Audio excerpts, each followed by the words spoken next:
I've been there, swum there, done that. So it's a nice place for holidays. People call it lake for some reason, but I think it's a sea. No, the Caspian Sea is in the Aktau region, Kazakhstan. Caspian Sea is the largest lake in the world. I don't know. Caspian Sea is located at the western part of the Kazakhstan. Lockdown. You're talking about bank? But what do we know in general? Like, what do you know yourself, Kanat, about the Caspian Sea? That's an interesting question. Actually, I know that Caspian Sea is the largest inland body of water, and I also know that there are 5 countries located in its basin. Kazakhstan. Armenia, Yeah. Kazakhstan? Kazakhstan? Azerbaijan, Iran? Iran, Russia. Yeah. Yeah, that, Okay, I guess 5 countries. that makes We sense. got Yeah. that, yeah. So, like, we also discussed about whether it is a sea or lake. Sure, yeah. Actually, that's a whole new story, I guess, at this point, because actually there's no convention that would like literally tell you what can be considered a lake or what can be considered a sea. So there is no like clear status regarding Caspian Sea, but it all depends on the country's political or economic interest. So for instance, if the countries want to divide the body of water between each other, they would consider it as a lake, because lake can be divided. However, all the seas are governed by UN, which is why I guess some countries don't want to consider the Caspian Sea as a sea. But Kazakhstan considers Caspian Sea as a sea, because I think Kazakhstan is more ready for international cooperation and resolving the issues regarding Caspian Sea with the international community, and that's why we consider it as a sea.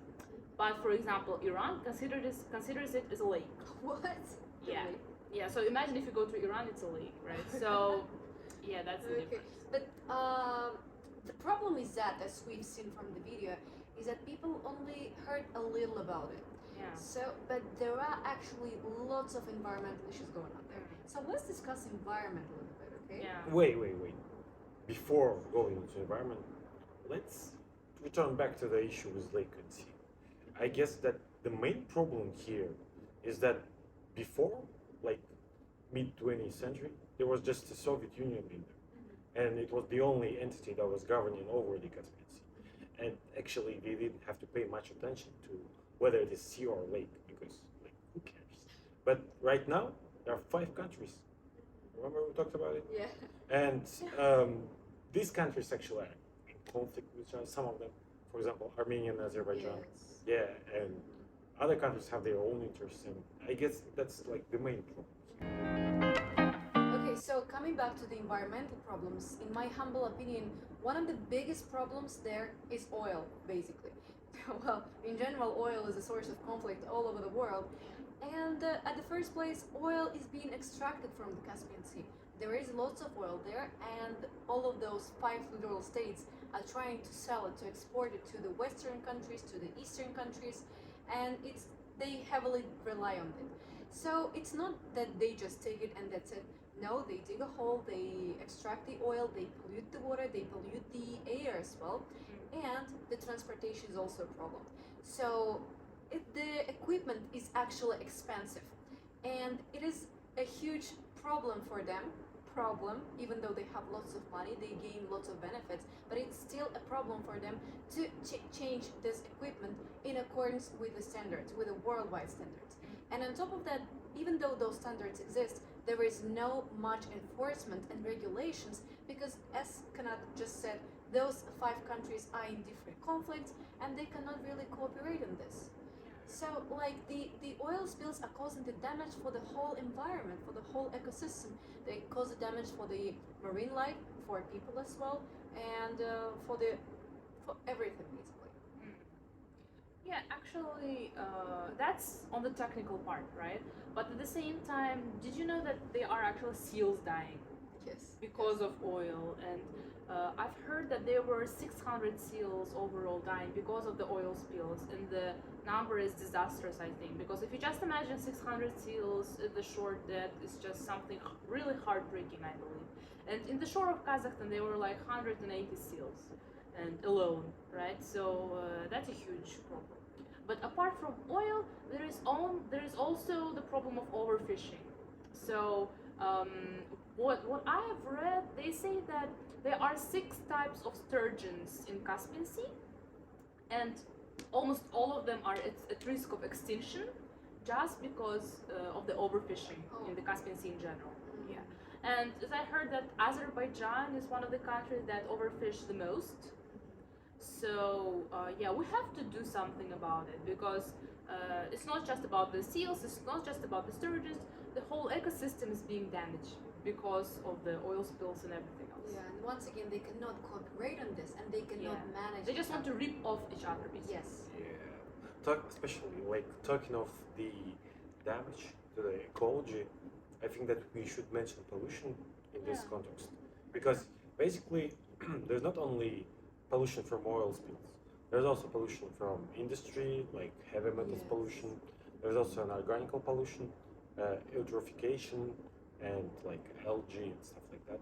Also, we should remember that the water that in the Caspian Sea also gets infectious and can threaten the health of the people that live on the shore of Caspian Sea. And remember those people who said that they're Yeah, going to swim, swim yeah, in the yeah, Caspian Sea? Oh no, after this, I'm never going to swim. Imagine having oil around you, Yeah. or those On your pesticides. hair. I don't Oh know. gosh, no, I can't imagine. And so it's not really obvious, but also one of the problems that affects the Caspian Sea is ongoing war. Yeah. So yeah, it is an indirect effect, but let's talk about this in depth. Yeah. So the conflict is actually influencing the sea in a sense that Russia has its weaponry in the Caspian Sea, so they are doing some testings and they do the military operations from the Caspian Sea, and this weapon influences the environment as well because it causes pollution, as Kana just said again. And also on top of that, it's not just pollution, it's also disruption of the environment in the Caspian Sea, of the marine life once again. And on top of that, the conflict increases the activity on the Caspian Sea. So since Russia is under sanctions, those other countries who have the access to oil, they want to sell more, they want to export more oil, so they want to extract more oil. Therefore, there are numerous new roads that are built through the Caspian Sea. There are more ships that transport the oil. There is more oil being extracted. So once again, even more oil pollution, even more oil spills in the sea. And this once again increases the damage. Yeah, that's unfortunate. And actually, when you mentioned about the quantity, that's a good point, I believe, because no one is really caring about the environment at this point. Everyone is just caring about the economy. Because I've also read some articles that said that you remember how like a year ago, I think, Russia cut Kazakhstan's gas pipeline? Yeah. Remember, right? So do you know that actually like 80% of our gas goes through that pipeline? So imagine what will happen. Our economy will just crumble down because of the Russian policies, right? So our country, so not to depend on Russia, our government decided to build additional pipelines in Caspian Sea. And what does it mean? More pipeline means more Pollution. Damage. spills More also. spills, more Right, pollution. correct. More So we'll have even more spills because of that. So I think that's also something really that deserves to be mentioned. So, like, are there any possible solutions to this problem? I thought about maybe incentives to respond. Do the countries that are located in the basin have any incentive to respond? And actually, I can think of few economic incentives to respond. First of all, I guess that nobody in this basin wants the RLC 2.0. Nobody wants the complete drying out of the Caspian Sea. Also, many trade routes located in the sea, and we shouldn't forget about the tourists, like the shore cities. They are definitely getting some profit out of it, like maybe local businesses and stuff. And if the sea will be gone, then how would they gain any benefits from it? But, well, actually, yes, there are tourist attractions on the sea and they get money from it. But the all money, I think, lies in the oil. And those littoral states, they're not really incentivized to shut this really huge business for their economies, because as we just said, before, all of those 5 countries, they highly depend on the oil production and oil extraction. So I think that they are not going to shut this oil benefiting purposes because of the environment, unfortunately.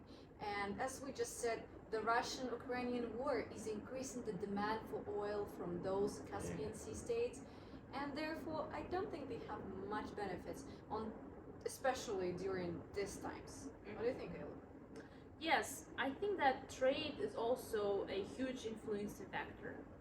I believe that trade routes, and especially because Russia has so many sanctions, I think like the rest of 5 countries, right, they are going to be the ones who will be used as a trading route between Asia and Europe, and that will also contribute to the degradation of the environment in Aral Sea. So, That sounds, not Aral Sea, on Caspian Sea, sorry. So, yeah. But that sounds so pessimistic. yeah, let's not be too pessimistic. There is something good about the Caspian Sea. Well, at least we have the international organization and local NGOs that are working there. Do you remember about the Sure. Berezovka case? Like Yeah. the local community they talked about the problem to their local government officials, and they solved the problem at their level. And so there are some organizations such as UNEP, right?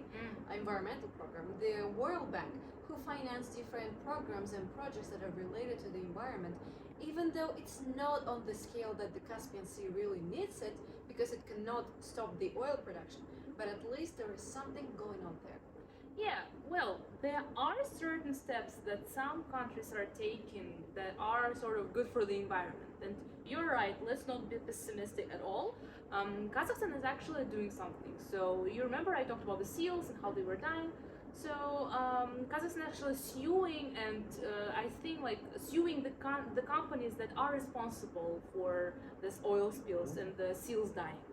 So it's not something that will tremendously change the whole like picture of environment, right? But at least there are some steps that are made towards the problem and the issue. There are some incentives, so it's not like fully shut down and no one is doing anything. So yeah, something good could be made out of it. Yeah, but anyway, I think that the least what we can do is at least raising public awareness, because we see that there are not so many incentives, but people should know what is happening in Caspian Sea. Yeah. So we shouldn't repeat the Aral's history. So, and not to repeat Aral's history means that we need to know what is happening in Caspian Sea and what we can do to prevent such disasters. So We can like film a podcast, maybe, sure, podcast is a great thing to go, I think. Yeah. or maybe like post Yeah, Instagram post. posts Even or post on Instagram, they help yeah. because it increases awareness. Social media is a great tool, I think, these days. Yes. Yeah, for sure. That's great. So there is some hope for the Caspian There Sea. is hope. Yeah. Yeah.